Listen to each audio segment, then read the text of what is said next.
यह है आरजे कार्तिक की 1 मिनट स्टोरी। ये कहानी एक राजा के दरबार की, जहां उत्सव चल रहा था, नर्तकी का नृत्य चल रहा था। पूरी रात उत्सव चलता रहा और जब सुबह का समय आया तो तबले वाला ऊँघने लगा। नर्तकी को नाचते नाचते दिखा कि तबले वाले को नींद आ रही है, तो उसको जगाने के लिए नर्तकी ने एक दोहा पढ़ा कि घड़ी गई थोड़ी रही, या में पल पल जाए, एक पलक के कारणे यूं ना कलंक लगाए।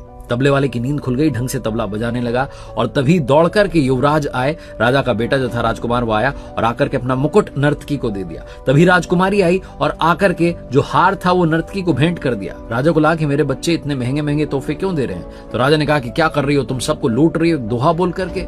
तभी युवराज ने कहा, जो राजा का बेटा था, उसने कहा कि महाराज आप वृद्ध हो चले लेकिन मुझे सिंहासन नहीं दे रहे हैं। मैं आज सिपाहियों के साथ मिलकर आपको मारने वाला था, वो तो इस दोहे ने मेरी आंखें खोल दी कि घड़ी गई थोड़ी रही, थोड़ा समय बचा है, आज नहीं तो कल ये राजपाट मेरा ही होगा। मैं पिता की हत्या का कलंक अपने नाम क्यों लूं।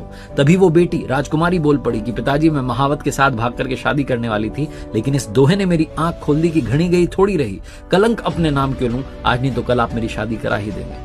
तो राजा ने कहा कि बच्चों, अपने बेटे से कहा सबसे पहले तो तुम ये कुर्सी संभालो, और बेटी से कहा बहुत सारे राज्यों के राजकुमार आए, तुम अपनी पसंद का वर चुन लो। उसके बाद राजा ने भी राजपाट छोड़ दिया और जंगल में चला गया कि थोड़ा ही समय बचा है, भगवान की भक्ति कर लेता हूँ। ये कहानी राजा और नर्तकी की नहीं है, ये कहानी आपकी हमारी है। घड़ी गई थोड़ी रही, थोड़ा समय बचा है, सही इस्तेमाल करना शुरू कीजिए।